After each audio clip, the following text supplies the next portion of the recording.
If you've been thinking about investing in the stock market but have no idea what you're doing, then index funds may be the perfect investment for you. You can literally buy the entire stock market with one share. Let's learn what index funds are and how you can invest in them.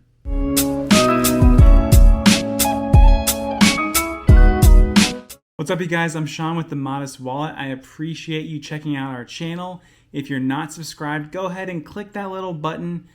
Click the little bell as well so that you get notifications every time we release a new video. Today we're talking about index funds. Index funds are literally my favorite way to invest because they're passive, they're diverse, and they're low cost. Oh, and they have a great history of generating very nice returns. If you have no idea still what I'm talking about, let's first talk about how index funds work. In its most basic form, an index fund will track a specific segment of the market. So for example, the S&P 500 tracks the value of the 500 largest US companies that are listed on the New York Stock Exchange and the NASDAQ. The Dow Jones tracks the 30 blue chip stocks from a variety of U.S. sectors and industries. Then you have the FTSE, or the Financial Times Stock Exchange 100, which tracks the 100 largest companies listed on the London Stock Exchange. So by investing in an index fund, you are directly buying a basket of stocks, and this really cuts out the need to research and analyze the performance of individual companies. It is important to note that while most investors will opt for an index fund that tracks an area of the wider stock markets, index funds can track a basket of dividend stocks, corporate bonds, or government securities. So that leads us into our next question, which is, how do I make money with index funds? And there are generally two ways in which you make money from an index fund investment. And the first is the NAV. So when the value of assets being tracked by the index fund collectively rises, this will be reflected in the NAV, or the net asset value, of the respective ETF or mutual fund. And in simple terms, if you invested $10,000 into the Dow Jones and the index increases by, let's say, 5%, your capital would be more than $10,500. Then the other way to make money with index funds are dividends. And assuming your chosen index fund consists of a variety of income-generating assets, you'll also be entitled to your share of those dividends. And this would include stocks that pay dividends, or really those fixed income bonds as well. We're really moving right along, so let's get into mutual funds versus ETFs. Which is best when you're looking at index funds. And whether you opt for a mutual fund or an ETF when investing in an index fund is largely dependent on whether you want to track a specific market or attempt to outperform it. Mutual funds will typically seek to actively outperform the market, while ETFs really will look to mirror it passively. At this point, we've covered the basics of index funds, so now let's look at some steps to invest in index funds. Step one is to pick an index based on your investment goals. So there are many types of index funds on the market, most of which can be accessed through an online broker. You do, however, need to think about your investment goals and how much risk you're willing to take to get to those goals. For example, maybe you're looking to invest in a specific market like the NASDAQ or the London Stock Exchange. If so, you'd want to invest in an ETF that tracks the NASDAQ Composite or the FTSE 100. Perhaps you're looking to focus on a basket of solid blue chip stocks, that pay those dividends. If so, the Dow Jones could be a good option for you. You might even consider investing in an index fund that gives you access to diverse basket of international stocks. There are so many options in this respect, some of which cover stocks from multiple continents. You'll also need to think about the financial returns you want to focus on. For example, if your regular income is what you're seeking, the best option might be to consider an index fund that focuses on high yield dividend stocks or bonds. If you're more interested in long-term capital gains, index funds that hold a basket of growth stocks could be of interest to you. In terms of risk, you'll need to make a judgment based on the type of assets and markets that the funds are involved in. For example, by investing in stocks and bonds located in the emerging markets, the risks and potential rewards are going to be on the higher side. At the other end of the scale, a conservative investor might decide to stick with an index fund that tracks high-grade bonds and U.S. Treasuries. Naturally, the potential returns on these offers are going to be much lower. That leads us to step 2, which is to choose an index fund. Once you've assessed which index or type of index interests you, ensuring that it meets your investment goals and attitude to risk, it's then time to look at the fundamentals. After all, there are dozens of established ETF and mutual funds, providers that offer index funds, all of which come with various historical returns, expense ratios, account minimums, and objectives. Let's sort of explore these key points in a little more detail. So first, you have that minimum investment.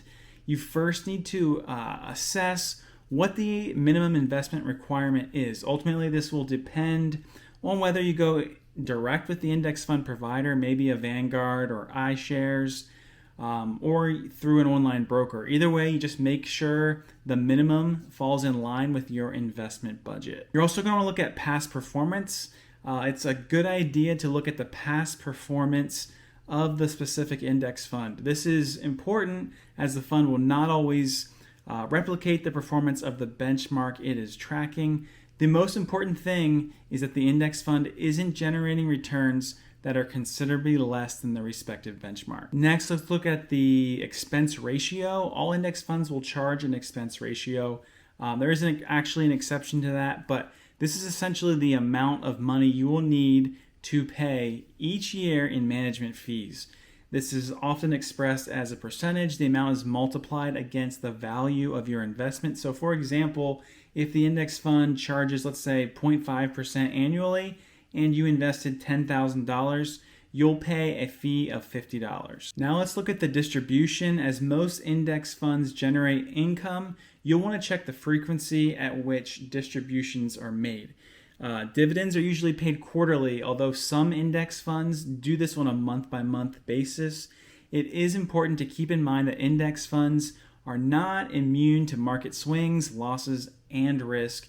You should always keep in mind that not all index funds are created equal, and so the performance may be better than others. And there's step 3 when buying index funds, which is to select where to buy them from. Although many index funds providers allow you to invest directly through their website, it's always best to go through an online broker. This is because the brokerage sites are more geared towards retail investors, meaning that account minimums are often much lower. There are, of course, many online brokers that give you access to index funds, so it's important to choose wisely. The most important considerations are as follows. You're going to want to look at the reputation and safety. First and foremost, you'll need to ensure that your chosen index fund broker has a solid reputation. As at the forefront of this is the regulatory standings of the broker. Age-old brokerage firms like Charles Schwab, Fidelity, TD Ameritrade, they are popular in this respect, but they have been around for several decades. Then you want to look at the commissions and fees with an ever-growing number of retail platforms offering zero commissions on their trades. Things like E-Trade, SoFi Invest, Public.com, Ally Invest, the list goes on.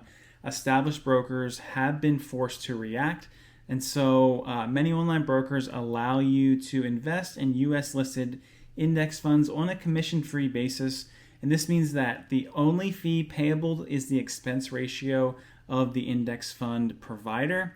And in other cases, though, you may pay a flat fee every time you enter or exit an index fund investment. Some online brokers will also generate an ongoing platform fee of their own, which is in addition to the expense ratio. I'm not going to go over this point long, but there also is asset diversity. Your chosen broker must offer the index fund that you wish to invest in. It's always a good when the broker offers a wide selection of funds, as this gives you the best possible chance of diversifying. Lastly, with this step are the account types. Most online broker sites offer a selection of account types to choose from.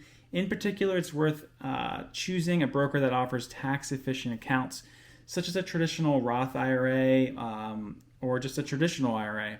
This is especially the case if you are looking to build a long-term portfolio for your retirement years. And one other thing to note is that an index fund will do as well as the index it represents. So make sure you select a good index to track and to invest in. The last step, or step 4, is to automate, monitor, and rebalance. Once you've completed your first index fund investment, you then need to look at the longer term picture. Sure, index funds will allow you to invest passively, but if you want to take things to the next level and ensure that your money continues to work for you, think about monitoring your investment on a semi-regular basis. Ultimately, this is to ensure that your index funds are performing the way that you want them to. If not, then it might be worth rebalancing, as we mentioned. This simply means reducing your exposure to a particular index fund or replacing it maybe with an alternative investment altogether. Perhaps the best thing that you can do is to consider a more structured dollar cost averaging strategy. We've mentioned this in our other videos, so you should definitely check those out about dollar cost averaging. But this will see you commit to a regular investment plan, which is so important. And for example, with this, if you can afford to invest maybe $100 each month, you might consider putting $65 into an index fund as each week passes. In doing so, you will invest at a different cost price and avoid the stress of that short-term volatility.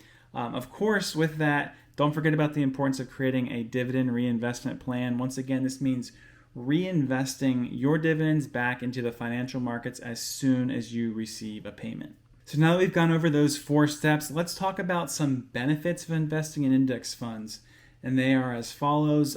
First point is to invest in a full basket of stocks through a single trade. Some give you exposure to corporate bonds and government securities. Another benefit is to create a highly diversified portfolio. Most come with a very low expense ratio. There are thousands to choose from, which is another benefit. And the last benefit that we mentioned was that they suit all investment goals and attitude to risk. There are, of course, also several downsides to index funds. So let's take a look at those downfalls as well. The first one is you have no say in which assets are bought and sold. They typically track a market, meaning they will get dragged down by a wider downfall. Index funds are generally managed passively, so you might be missing out on more attractive gains. And the last downfall is that they can underperform the benchmark that they are tracking. I am going to put those 4 steps that we mentioned earlier in this video on investing in an index fund on the screen so that you have that for reference. And you can always go back to it as well. As I've already said, index funds are my favorite way to invest, and quite honestly, they're easy and you can really get some nice returns with index funds. If you did find value in this video, please be sure to like this video. That definitely helps the channel out and is one way to really support our channel. Also, subscribing is another way you can stay up to date when we are releasing other investing videos or really any other form of personal finance. Let me know your favorite index funds to invest in the comments below, and I will see you in the next video.